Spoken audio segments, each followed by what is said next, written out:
তুমি কি জানো উম্মত, আমি 23টা বছর টানা তোর জন্য কেঁদেছিলাম উম্মত।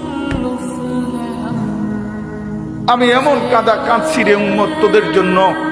এশার নামাজের পরে দাঁড়াইছি, ফজরের আজান পর্যন্ত আমি আমার মালিকের কাছে তোদের জন্য, উম্মতের জন্য চোখের পানি ফেলে কাঁদছিলাম। আমার এত চোখের পানি তোর দিল গলাইতে পারলো না। আমি তায়েফের পাথরের আঘাতে আমার পিঠটা চালনির মতো ছিদ্র ছিদ্র হয়ে গেছে রক্তে। আমি বুকে পেটে 2টা পাথর বাঁধছি ক্ষুধার কষ্টে। আমি উহুদের দান শহীদ করা রক্তে উহুদের ময়দানে পড়েছিলাম বেহুশ হয়ে। আমার ঘরের চুলায় 3 মাস রান্নার জন্য কোনোদিন চুলায় আগুন জ্বলে নাই।